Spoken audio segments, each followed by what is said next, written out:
Ayan mga lods, may bago na naman akong PMS, araw ng Miyerkules. Magpapalit nga pala ako dyan ng dalawang rotor disc sa harap.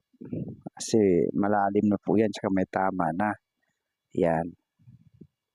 Ito rin sa kabila. Yan, kinakapa ko yan dyan. Yan, lalim na oh. Kaya maingay yung preno niya. Ayan. Medyo magulo ang nagbibideo. Yan. Yan, sa likod naman. Chinecheck ko naman yung brake dam niya. Baka kasi malalim din. Pero okay naman siya. Pati yung brake shoe niya, makapal naman. Wala namang problema. So, sa kabila naman tayo ngayon.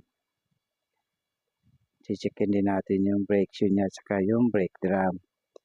Ayan mga lods. Ayan. Tinuturo-turo ko na lang. Ayan. Pati yung brake drum niya. Okay naman siya. Alright pa naman.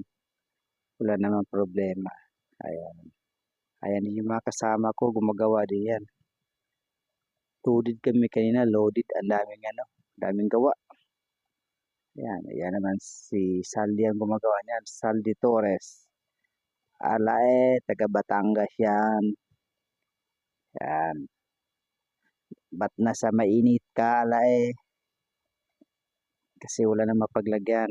Itong motor naman, ayan, yung motor na yon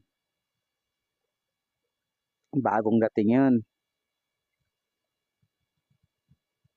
Ayan, busy kami ah. Yan, si Jeff naman ang gumawa yan, si paring Jeff. PMS din yun. Tsaka isang shock sa harap, papalitan. Sipag talaga yung taga Batangas, oh. Kahit nasa mainit, bumabanat eh. Ala, sige. Bira. Ala, sige. Ito yung motor kanina sinasabi ko. Bagong dating yan kanina. Change oil din yan. Ako nang gumagawa niyan.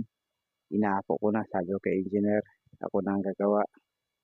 Kasi wala nang bakante. Yan. Babaklasin ko yan. Lilinisin ko yan. Kasi ang sabi ng driver, namamatay raw. Sa palyado. Yan. Chichikin natin yan. Yan. Abinis yan. Abinis. Suzuki. Ayan. Daming gawa namin kanina. Talagang sulit. Sulit ang araw. Ay, okay lang. Minsan lang naman yan. Minsan din wala namang gawa yan. Babaklasin ko yan. Lilinis.